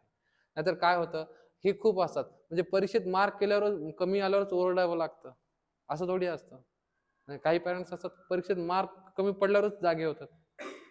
सतत पाहावं लागतं, सतत त्यांना ह्या सगळ्या गोष्टींचा आपल्याला विचार करावा लागतो. हे केल्याशिवाय उपयोग नाही हो. तुम्हाला आहाराचा सतत विचार करावा लागणार. तुम्ही बाहेर गेलात तर पित्त प्रकृतीच्या व्यक्तींना तिखट उष्ण असं आवडत असेल तर त्यांना सोबत फळ देणं अपेक्षित आहे. तुम्ही म्हणजे बाहेर खायला गेलात, कुठं बाहेर गेलात तर पिझ्झा मागवण्यापेक्षा तुम्ही फळांची सवय लावणं गरजेचं आहे. नाहीतर कधीतरी खाणार आम्ही, कधीतरी बाहेर जातो म्हणतात, तीच सवय लागते. परीक्षेच्या वेळेसच मार्क होतात. मुलींच्या बाबतीत, पिरियडच्या बाबतीमध्ये हेच गोष्ट होतं. वात प्रकृतीच्या मुलींच्या पिरियडमध्ये खूप वेदना असतात, खूप दुखायला लागतं, अनियमितता असते, क्लॉट्स असतात. मग या व्यक्तींना आपल्याला अभ्यंग, जेवण, नियमितता, व्यायाम आणि पूरक अन्न हे व्यवस्थित असेल तर ते सॉल्व्ह होतं. आता एक्झामच्या काळामध्ये आजूबाजूला पिरियड यायला लागले तर वाट लागते ना. दुखायला लागलं तर काय पेन किलर जर घेऊन गेलं तर बुद्धीलाही मंदपणा येतो आणि जे पाहिजे ते मिळत, किंवा कधी कधी पूर्ण वेळ प्रॉब्लेम असतात, पूर्ण महिनाभर असतात, तर हे आपल्याला गरजेचं आहे. ह्याच्यामध्ये ब्लिडिंगचं प्रमाण जास्त असतं, उष्णता जास्त असते, दाह खूप असते. हे खूप जागरण करतं. आता हे जागरण अभ्यास करत असताना फार गोष्ट चुकते. म्हणजे वाद प्रवृत्तीची मुलं जे आहेत ती सगळ्यांसारखं करण्याचा प्रयत्न करतात. म्हणजे काय करतात, रात्री 2 वाजेपर्यंत अभ्यास करायचा आणि सकाळी उशिरा उठून आपण करण्याचा प्रयत्न करायचा. याच्यामध्ये खूप मागे पडतात. ही पद्धतच चुकते. यांनी लवकर झोपायला पाहिजे 10 वाजता. सकाळी 5-6 वाजता उठून जर अभ्यास केला तर यांना खूप जास्त मिळतं. म्हणजे मी सेकंड इयरला अभ्यास केला आणि म्हणजे आमचे 60 होते क्लासमध्ये, 60 पैकी मी खालून दुसरा आलो. मग सर म्हणले, बाबा तू 3 वाजेपर्यंत अभ्यास करतोय, वाद प्रकृतीचा उलट करणं, सकाळी लवकर उठला तर सकाळचा अभ्यास हा खूप जास्त लक्षात राहतो. फायनल इयरला केलं तर महाराष्ट्रात पहिला होतो. फक्त काय बदललं होतं, वेळ बदलली होती. पित्त प्रकृतीच्या व्यक्तींनी जर जागरण केलं तर उष्णता वाढते, पित्ते मंदवनाला, भूक बदलायला लागते, पित्त व्हायला लागतं आणि चिडचिडपणा वाढायला लागतो. मग ग्रास्पिंगच कमी होते. हे टाळायला पाहिजे. यांनी खूप कमी अभ्यासात जास्त मार्क मिळतात. फक्त शरीराला सांभाळायचं, सकाळी लवकर उठून दुपारी देखील अभ्यास केला, संध्याकाळी केला तरी चालतो. कफ प्रकृतीच्या व्यक्तींनी रात्री अभ्यास केला तरी त्यांच्या लक्षात राहत, त्यांना काही हे करतच नाही. हे करून घ्यावं लागतं, त्यांनी केलं तरी चालतं. त्याच्यामुळे सगळ्यांनीच रात्र 12 वाजेपर्यंत 1 वाजेपर्यंत अभ्यास करणं ही खरंच चुकीची सवय आहे. सकाळी उठून अभ्यास केला तर 2 तासाचा अभ्यास. आपण अभ्यास करून काय करणार आहोत? झोपणार आहोत की काम करणार आहोत दिवसभर? हे फार महत्वाचं आहे. अभ्यास केला आणि आपण झोपलो, विसरून जातात हे वात प्रकृतीवाले. कारण त्याला आवरण येतं, झोपेचं आवरण येतं आणि हे विसरून जातात अर्ध्या गोष्टी. पित्त प्रकृतीवाल्यांना उष्णता वाढते, लक्षात राहतात. परीक्षेत थोडस ताण आला, सोडवायचं उशीर होत असेल तर हे परत गडबड करून ठेवतात. कफ प्रकृतीवाल्यांनी केलेला असेल अभ्यास खूप चांगल्या पद्धतीने येतो. ह्या एकाच प्रकृतीला जागरण सूट होत, ह्यांना जागरण सूट होत नाही. आणि मॅक्झिमम आपल्याकडे महाराष्ट्रामध्ये ही 2 प्रकृतीची मुलं असतात. या दोघांचं कॉम्बिनेशन जास्त आढळतं. त्याच्यामुळं ट्युशन आहे किंवा ह्या सगळ्या गोष्टी आहे किंवा होमवर्क आहेत, ह्या सकाळी उठून करण्याची जर सवय लावली, त्यासाठी आई वडिलांना सवय लावावी लागते. तुम्ही जागरण करणार आहात तर पोरही जागरण करणार आहात. तुम्ही जर 10 वाजता झोपायची सवय लावली तर मुलंही 10 10:30ला झोपतात. तर सकाळी लवकर उठणं होतं आणि सकाळी लवकर उठणं झालं की 1 तासाचा अभ्यास. ब्राह्मे मुहूर्ते उत्तिष्ठे जीर्णाजीर्ण निरूपम असं म्हणतात. ब्राह्ममुहूर्त म्हणजे त्यावेळेस सूर्याचे पहिले जे किरण असतात ते कॉस्मिक रेज एवढे चांगले असतात, त्यावेळेस केलेला अभ्यास हा कायमचा लक्षात राहतो. म्हणजे आमच्या याच्यात डोळ्याचे नेत्राचे विकारांचे श्लोक असतात, ते खूप अवघड असतात, पण मी ते सकाळी पाठ केलेत, मला अजून लक्षात आहे. माझी ही प्रकृती असून विसरबोळा असून देखील सकाळी पाठ केलेले माझ्या अजून लक्षात आहे. मग हे सकाळी अभ्यास करणं फार गरजेचं असतं. नाहीतर थकल्यानंतर रात्री जागरण करत असताना केलेला अभ्यास हा 20%च रिझल्ट देतो. ह्यांनी झोप शांत होऊन ब्रेन एकदम शार्प झाल्यानंतर सकाळी उठून जर अभ्यास केला, काही दिवसच लागतात बदलायला, एकदाच बदल करावे लागतात. कितीतरी पॅरेंट्स असतात, सर ऐकत नाहीत मुलं, त्यांना रात्रभर लिहावं लागतं असं म्हणतात. एकदाच त्यांना करून घ्यावं लागतं. मुलांना एकदा कळालं ना, अरे बापरे, मी तर खूप कमी अभ्यासात फर्स्ट आलोय. एकदा मुलांना कळलं, यांनाही करायचं असतं. फक्त ह्याच्या छोट्या छोट्या बाधा आहेत, आपल्याला त्या दूर करणं फार गरजेचं असतं. आणि तुम्ही कोणत्याही पोस्टला असाल, तुमचं लेकरू कलेक्टर होऊ शकतं. तुम्ही कोणत्याही पोस्टला असाल आणि तुम्ही स्वतः कलेक्टर असाल तर लेकरू कलेक्टर होईलच अशी गॅरंटी नाही. हा, त्याच्यामुळे ती प्रकृती बघावं लागतं. तुमचं काहीही घेणं देणं नाहीये. तुम्ही काय करता ते काहीही घेणं देणं नाहीये. तुमचा मुलगा काय करणार आहे त्याला तुम्ही काहीतरी करणं गरजेचं आहे. तुमचीच एफर्ट्स गरजेची आहे. कारण तुमचं बीज आहे, दुसऱ्याचं बीज नाहीये. आपल्याला वाटतं आपल्याला काम आहेत खूप सारे, खूप ताण असतं, मग ताण घेण्याचं लेकरांवर किती ताण काढता आणि त्याच्या कधी किती वेळ देता हे गरजेचं आहे. शेवटी करायचे कोणासाठी? यांच्यासाठीच आहेत ना. मग ह्यांनाच पुढे आणण्यासाठी आपल्याला आहार, त्यांची प्रकृती, त्यांना सोर्सेस उपलब्ध करून देणे आणि लक्ष ठेवणे वारंवार. काय तर आम्ही तर चांगल्या शाळेत पाठवले, आम्ही लक्ष देतोच असं नाही. तुमच्या किती पालकांना माहिती ते अभ्यास काय करतात, किती जणांनी वह्या काढून पाहतो आपण. खरंच आज शेड्यूल काय झालेलं आहे, एक 15 मिनिटच लागतात फक्त. आज काय झालेलं आहे हे पालकांनी पाहणं आणि त्यातून कितपत आहे आउटपुट, फक्त 5 ते 10 मिनिटच लागतात. आपण मुलांची वह्या कधीच उघडत नसतो. त्यांचे छोटे छोटे प्रॉब्लेम असतात. म्हणजे माझ्याकडे परवा सिनियर केजीची एक मुलगी होती, त्याचे पॅरेंट्स, ती पेन पकडत नाही म्हणे. ती मुलगी पित्त प्रकृतीत एवढी शार्प होती, ती पेन धरत नाही, लिहित नाही म्हणे. मी प्रश्न केला, तुम्ही कितीदा तिच्या समोर लिहून दाखवलं? एकच करा म्हणलं, तुम्ही पेन घ्या, तिला पेन द्या, तिला बाबाची आठवण होती. माझी मुलगी तशीच होती. सोबत असणं गरजेचं आहे, करून दाखवणं गरजेचं आहे, एकदा टेक्निक शिकवणं गरजेचं आहे. म्हणजे असं ओ काढणं आणि असं ओ काढणं हे फार वेगळं आहे. ही टेक्निक हाताला शिकवणं गरजेची आहे. तिला म्हणलं तुम्ही फक्त दाखवा, तिचं चुकते, ती घाबरली किंवा तिला ओ काढता येत नाहीये म्हणून ती सिनियर केजीची मुलगी टेन्शन घेऊ लागली होती, माझं चुकलं म्हणून. असं मी म्हणलं तुम्ही असं नाही तर तिला असं हाताचे वळण करून दाखवा, एकदा करून दाखवा. ती रायटिंग करायला लागली, खुश व्हायला लागली, मला लिहिता येईल म्हणून.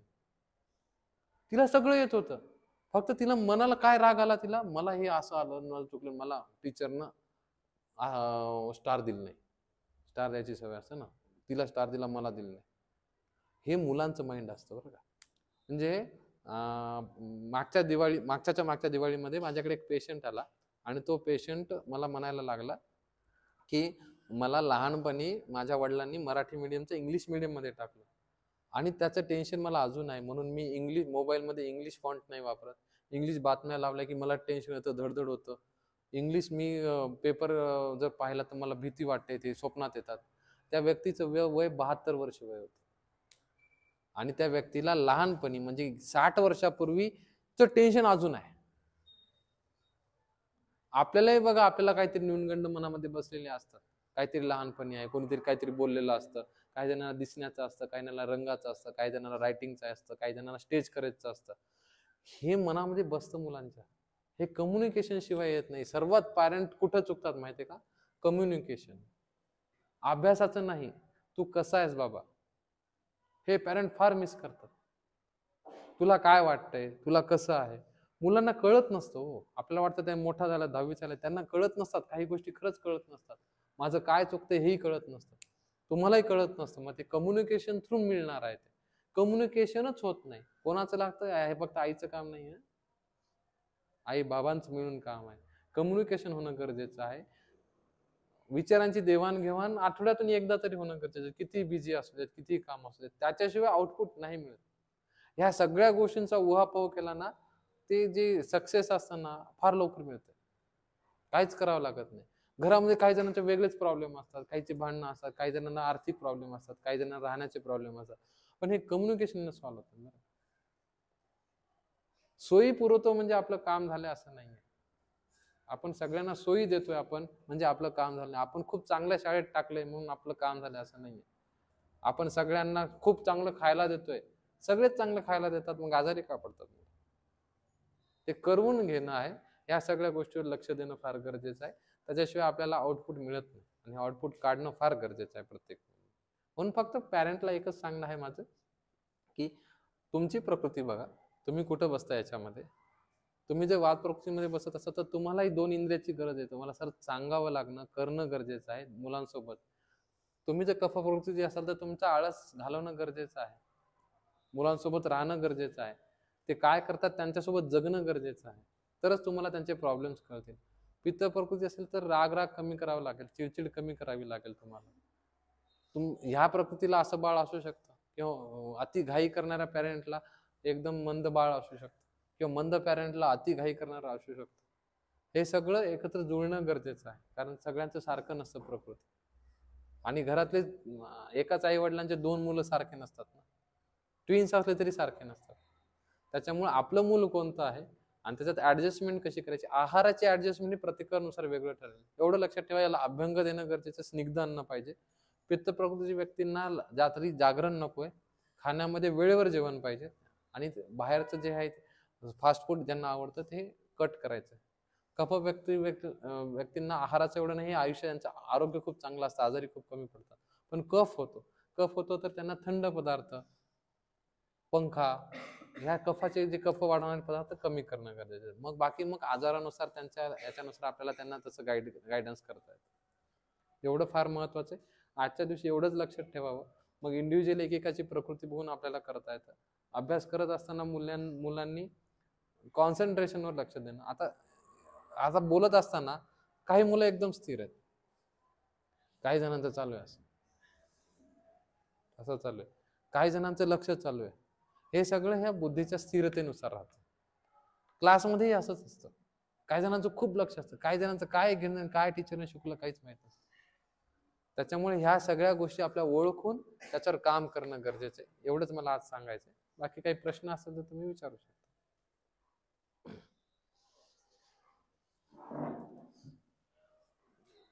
तुमची मुलांचे रे काही प्रश्न, काय तर प्रॉब्लेम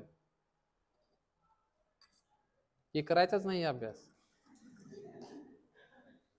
तोही मोठा प्रॉब्लेम असतो.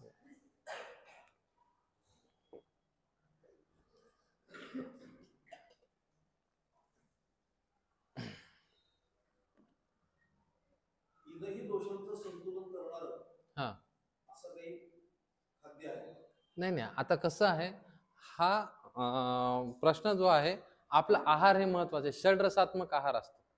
म्हणजे गोड खाल्ल्यानंतर कफ वाढतो, आंबट खाल्ल्यानंतर पित्त वाढतं, खारट खाल्ल्यानंतर पित्त वाढतं, तुरट खाल्लं किंवा कोरडं खाल्लं की वात वाढतं. म्हणून आपल्याकडे पूर्ण अन्न आहे. आता परवाच सांगत असताना मी सांगितलं होतं ते परत एकदा सांगतो की आहार करत असताना ताट पूर्ण अन्न पाहिजे. ताटामध्ये कोरडी भाजी पाहिजे, ताटामध्ये वरण देखील पाहिजे, पोळीला तूप लावल्या गेलं पाहिजे म्हणजे स्निग्धपणा येतो. हलकं अन्न म्हणजे आपण जे दररोज घरात देतो त्याच्यामध्ये फक्त ऍडजस्टमेंट. कफ जर प्रकृतीचा मुलगा असेल तुम्ही त्याच्यामध्ये तुरट पदार्थ म्हणजे फळांची निवड करत असताना पेरू, कच्चा पेरू इकडे वापरायला लागला तर त्यांचा कफ कमी होतो. डाळवं जे आहेत किंवा फुटाणे आहेत हे कफ कमी करणारे आहेत, हे त्याच्यामध्ये वापरणं गरजेचं आहे. शाही रस म्हणजे गोड काहीतरी पाहिजे खाताना. अगदी सगळंच गोड खाणं चुकीचं आहे. गोड पाहिजे, मीठ आपल्या जेवणामध्ये असतं. तुरट पदार्थ, तुरट पदार्थामध्ये पेरू, कच्चा पेरू येतो. त्याच्यानंतर आपल्याला आमसूल घातलेलं आंबट प्लस तुरट असं गरजेचं असतं. हे आठवड्याचा एक नियम ठरवून द्यायचा, मला शाही रसांचं अन्न द्यायचं म्हणजे दोष वाढत नाहीत. त्याला पूरक अन्न म्हणतो. मग भात आहे, तूप आहे, पोळी आहे किंवा भाकरी आहे. मग भाकरीची निवड करत असताना या सगळ्यांमध्ये तेलाची निवड फार महत्वाची ठरते. तेल वापरत असताना तेल कसं वापरावं याच्या बाबतीत मी बऱ्याच जणांना सांगतो की शेंगदाणा आहे जमिनीच्या खाली येतो तर ते पचायला जड असतो. नारळ जे आहे खूप उंच येतं, पचायला हलकं असतं. म्हणून कोकणामध्ये जे नारळाचं तेल वापरतात हार्ट अटॅकचा रेट, कोलेस्ट्रॉलचा रेट तिकडे खूप कमी असतो. करडई जी आहे, करडई ही कसल्याही वारात राहणारी आहे म्हणून वात प्रकृतीच्या लोकांना चांगली आहे. सूर्यफूल हे नेहमी सूर्याकडे बघत असतं म्हणून खूप उष्ण पडतं. त्याच्यामुळे हे उष्णतेनुसार आपल्या घरातल्या याच्यानुसार आपल्या महाराष्ट्रामध्ये शेंगदाण्याचं किंवा करडईचं तेल उत्तम आहे. जर आपल्यामध्ये जर कफाचीच जर खूप जास्त असेल तर मोहरीचं तेल आपल्याला वापरता येतं. पण सगळीच एकाच घरामध्ये सगळी सारखी लोक नसतात. मग स्निग्धतेसाठी वातासाठी तेल आलेलं आहे आपल्याला फोडणीसाठी, पित्तासाठी तूप आलेलं आहे आणि कफासाठी मध आलेलं आहे. हे 3 आहेत औषधी. या तिघांचा वापर आपल्या प्रकृतीनुसार ठेवला तरी सोपं जातं. मध, तूप, पित्तप्रकृती लोकांना तूप, खोबरं, फळांचा, तुरट फळं जी आहेत ती सगळी जांभळं आलेली आहेत, पेरू आलेला आहे कच्चा पेरू, अशी अन्नामध्ये अन्नाच्या सोबत एखादं फळ ठेवणं हे अँटीऑक्सिडंट्स असतं. विटॅमिन्स त्याच्यामध्ये कव्हर होऊन जातात. पण आपण जे रोजचं अन्न देतो त्याच्यामध्ये वाढवणं गरजेचं, लावून लावून पद्धती गरजेचं आहे आणि चावून खाणं गरजेचं आहे. एवढंच जरी करायला लागलो तर हे पूर्ण मिळून जातं. मग प्रकृतीनुसार दोषानुसार आपल्याला वेगवेगळं सांगता येतं. पण एकदम असं एकही अन्न नाहीये की तिन्ही दोष कमी करेल. जे कफ कमी करणारे जे पदार्थ कोरडे असतात ते वात वाढवतात. पित्त कमी करणारे जे पदार्थ आहेत ते कफ वाढवू शकतात. त्याच्यामुळे प्रत्येकाच्या व्यक्तीनुसार असतं. असं नाही करतात आपण सगळ्यांनी जर गुलाबजामुन खाल्लेत तर सगळ्यांनाच त्याचा फायदा होतो असं नाही. किंवा सगळ्यांनीच आईस्क्रीम खाल्ली तर यांना आईस्क्रीम खाल्ली तर त्यांना सर्दी होईल, यांना खूप खूप वाढेल, यांना खूप बरं वाटेल. चहा पिताना आपण काय करतो, खूप गरम पिणारे चहा लोक वात लगेच गरम पितात. हे फुकून थंड केल्याशिवाय चहा पिऊच शकत नाही किंवा दूध पिऊच शकत नाही, थंडच लागतं यांना. ह्यांना पित आळस प्या म्हणावं लागतं. हा हा, हे प्रकृतीनुसार ते ठरलेलं असतं. त्याच्यामुळं त्याच्यानुसार आपल्याला अन्नाचं आपल्याला निवड करता येते. हा मला एक असा प्रश्न होता की मला अवांतर वाचन खूप आवडतं. हा जेव्हा एखादं अवांतर वाचनाचं पुस्तक वाचलं तर मला असं खूप असं आता मी पुन्हा हातातच घेणार ते पुस्तक, फक्त अभ्यास करायचा. म्हणजे आता 10वीच्या बाबतीत मी ठरवलं होतं की बस आता पूर्ण अभ्यासच करायचा. पण अभ्यासाला सुरुवात केली, 1-2 दिवस खूप चांगला अभ्यास होतो. नंतर असं वाटतं अरे यार ठीक आहे, थोडंसं चालतंय इकडे तिकडे आपल्याला जमतंय, थोडं सोडून देतो आणि पुन्हा ते अवांतर वाचनाचं आलं की त्याच्यातच गुंतून पडतो. मग त्याच्यासाठी काय करू? आता आता आता संपल तुझी प्रकृती इथं मोडते बघ. एकदम कडक आहे, स्पष्ट बोललाय तो, एका सेकंदात स्पष्ट बोललाय. बाकीचे विचार करतायत बोलू की नाही ते. हे म्हणतात की बाबा बोलल्यावर धडधड होईल, कसं तरी हिंमत नाही माझी. हा एकदम स्पष्ट बोललाय. हे म्हणतात मी कशाला बोलू. आहेत आपल्याकडे. आता त्यानं काय बोललाय, सरळ स्पष्ट बोललाय. आता पित्त प्रकृती बाबत जे आपण बोलत होतो सरळ स्पष्ट, तो अभ्यास खूप चांगल्या पद्धतीनं कडक अभ्यास करतोय. पण कधी कधी काय होतं त्याला अवांतर वाचन आवडतं. मी जसं बोललो ना की मनाचा एकच गुण असतो, चप्पल सगळेजण विसरलेत बघा. लक्षात ठेवा, अवांतर वाचन पाहिजे पण त्याला नियमितता ठेवायची. एक नियम मला राहिला पाहिजे, मला आठवड्यातल्या ह्या दिवशी एवढं अवांतर वाचन करू शकतो मी. पण हे करत असताना अभ्यास हे विसरला नाही पाहिजे. म्हणजे त्याच्यासाठी पॅरेंट्सनं सांगितलं पाहिजे, त्याच्यासाठी आपण मुलं आहोत. त्याच्यामुळे शिक्षक टीचर यांना हे सांगायची गोष्टी ते करवून घ्यायचं. मी पॅरेंटला तेच सांगितलं. आताच बोललो, आताच्या आता उदाहरण आहे की ते मी काय म्हणलं, व्यसन, वाचनाचं व्यसन आहे त्याला, अवांतर वाचनाचं व्यसन आहे. हा हा हा हो. नाही, बापाचं ऐकत नाहीत ते.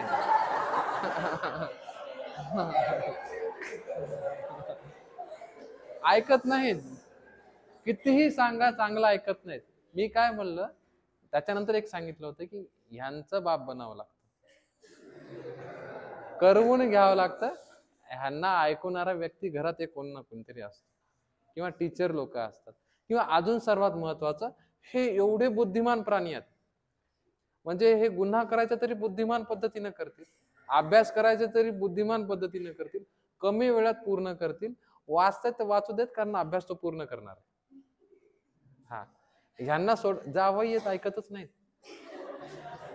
हा हा, तू तुझं कर, फक्त त्यांची डायरेक्शन चुकत नाहीये ना, अति त्याच्यामध्ये वाहत जात नाहीत ना, ह्याच्यावर चेक करावं लागतं. आणि हे करण्यासाठी तुम्ही एकटेच समर्थ आहात, कारण ती आपल्या आदिशक्ती जागृत करावी लागते. ती एकदा जागृत झाली तर वाघही खाली बसतो बघा. फक्त आपण काय करत, तेवढी शिस्त कडक होत नाही. 5 वर्षांनी लाल आहेत, 5 वर्षामध्ये काय खूप लाड करावेत, 10 वर्षांनी ताड येत,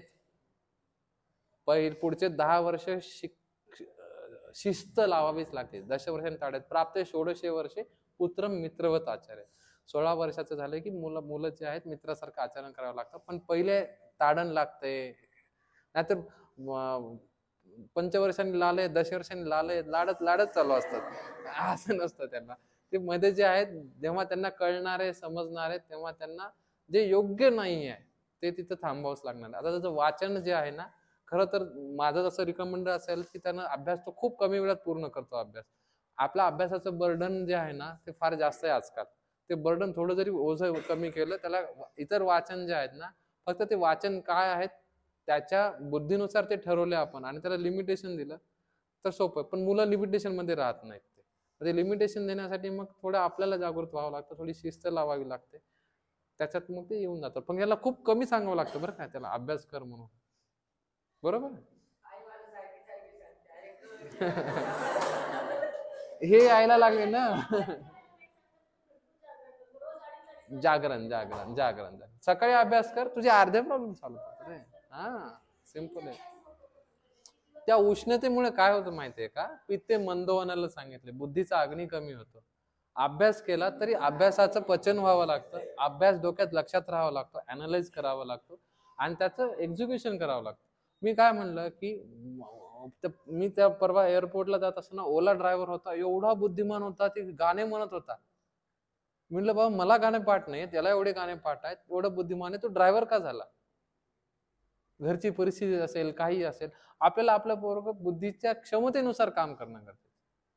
मग क्षमता आहे आणि आपली खूप चांगल्या प्रमाणे आपण 6 मारू शकतो, पहिला बॉलला आउट झाल्यावर काय होणार, काय उपयोग आहे त्या व्यक्तीचा?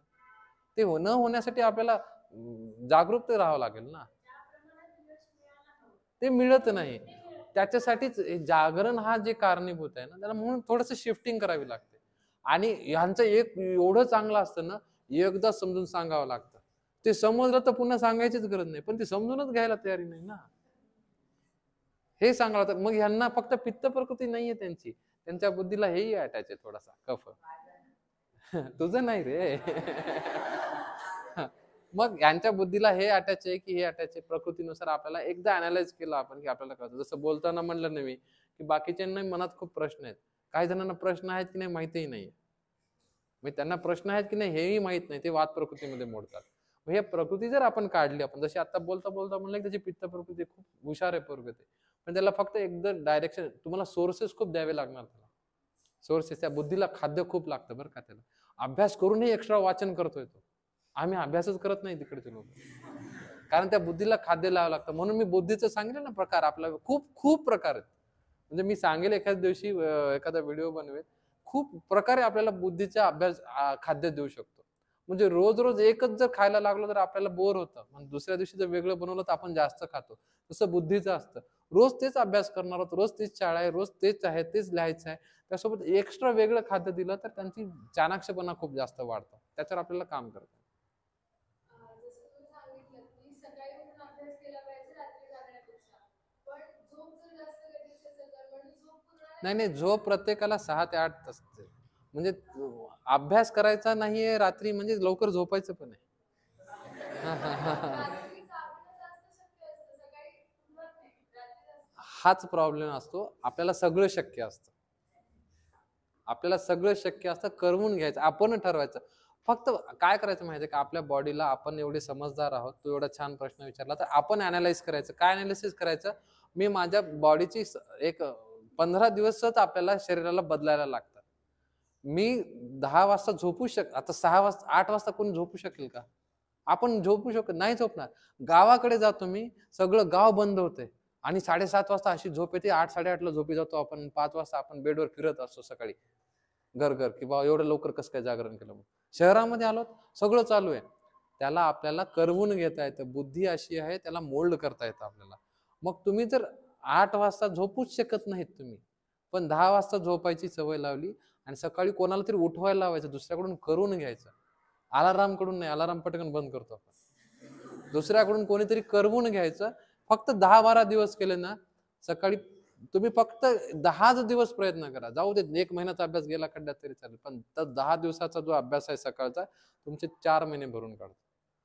तुमचं हे तर फिक्स असेल, मला जर हे काय चिकटपणा पाहिजे. हे पित्तपक्ष लोकांना चिकटपणा खूप असतो.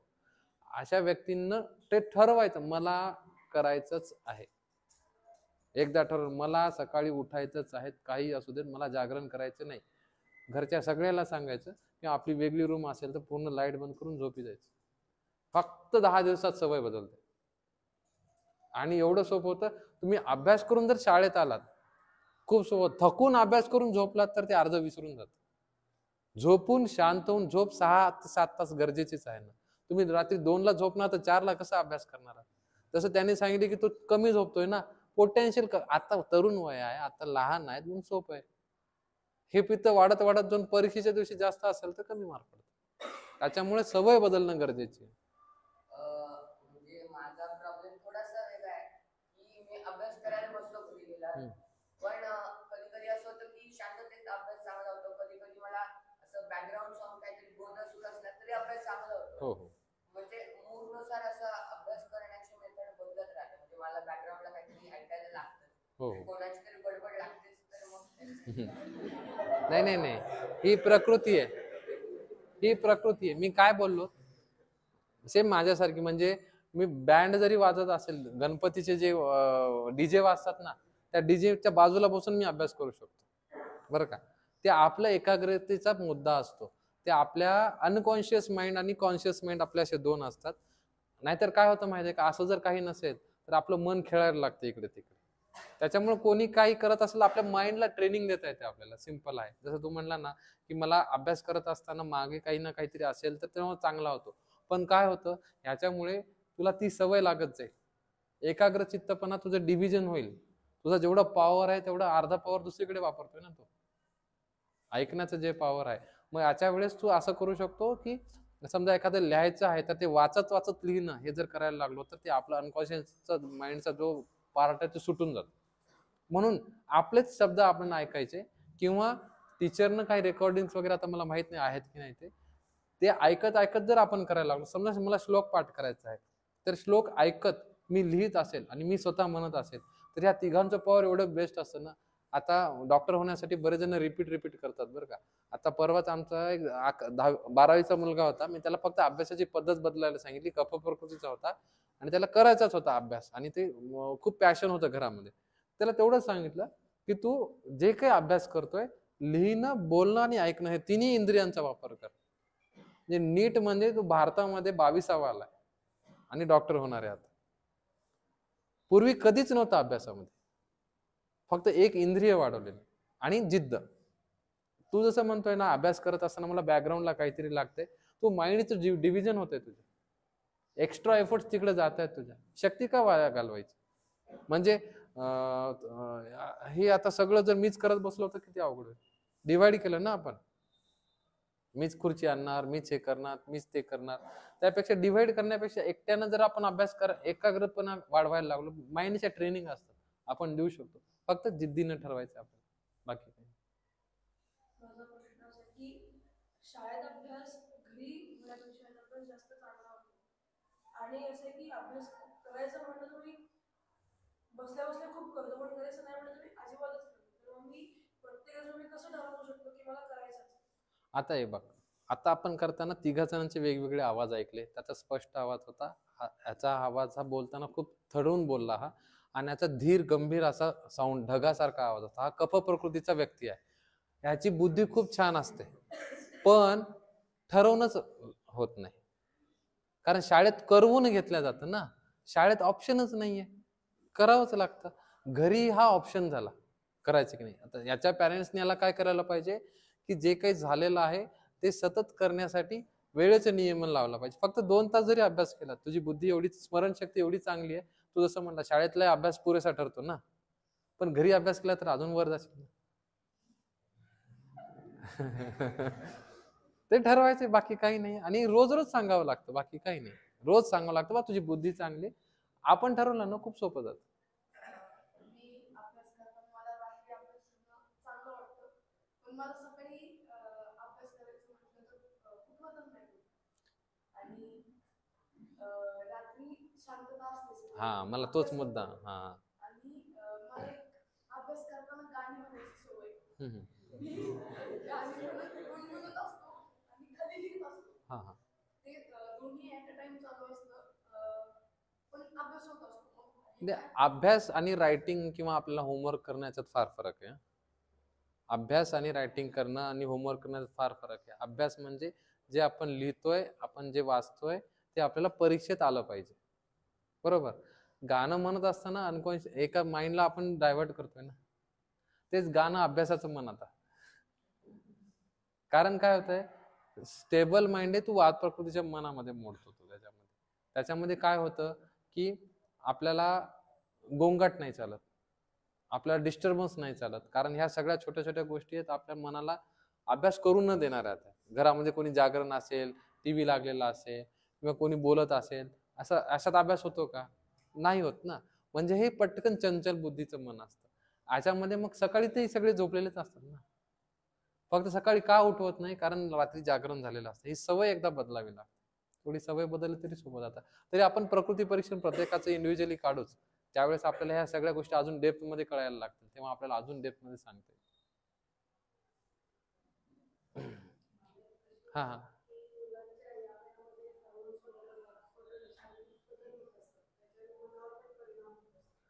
तोच मोठा परिणाम असतो आजकाल. असं काय, आता आपण त्या ॲडोलसन्स एज म्हणतो. ऍक्च्युली काय आहे, हा विषय फक्त पालकांना बोलण्याचा आहे. ह्याच्यामध्ये आपल्या प्रत्येक मुलांमध्ये जे बदल असतात, मानसिक बदल खूप मोठे असतात आणि ते आपल्याला पॅरेंट्सनं काढायचे असतात की काय व्हायला लागलेले आहेत. कधी कधी काय असतं, 10 वर्षापर्यंत 11 वर्षापर्यंत एवढ्या चांगल्या पद्धतीनं चुलबुल असणारी पोरगी एकदम शांत होते, एकदम एकटी एकाकी व्हायला लागते. ह्याच्यामध्ये तिच्या शरीरात झालेले हार्मोनचे पिरियडचे बदल आहेत, हे खूप कारणीभूत असतात. मुलांच्या बाबतीमध्ये उलट होतं, व्यवस्थित सरळ चालणारी स्मूथ चालणारी गाडी एकदम हायपर होते किंवा चिडचिड व्हायला लागते. हे पितृ आणि मातृ स्वभाव असतात शरीरात. ते जे काय म्हणूया त्या एज मध्ये ग्लँड्स तयार होतात, त्या ग्लँडचे जे हार्मोन असतात ते बदल करावे लागतात. त्याच्यामुळे त्यावेळेस त्या बदलानुसार फक्त थोडंफार मायन्यूट चेंजेस करावे लागतात आपल्याला खाण्यापिण्यामध्ये.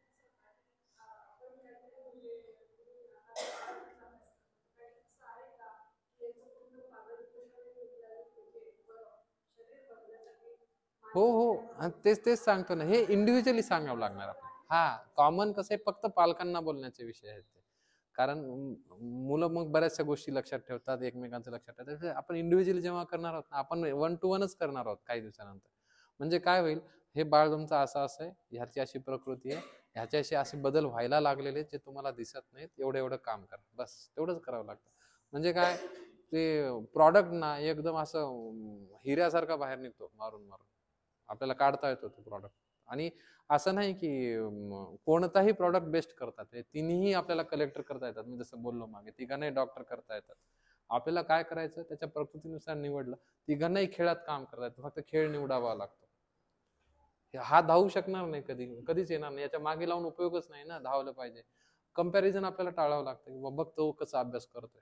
नाही, तू मागे कसा करत होतास, आता कसा करणं हे महत्वाचं असतं. नाहीतर बघ तुझा मित्र कसा त्यानं वही कंप्लीट केली. आपलं कंपॅरिझन माइंड खूप असतं, त्यामुळे आपल्याला नाही ते टाळावं लागतं. बऱ्याचशा गोष्टी आहेत फक्त पॅरेंटला सांगतात, आपण ते इंडिव्हिज्युअल करत असताना त्या सगळ्या गोष्टी सांगतो.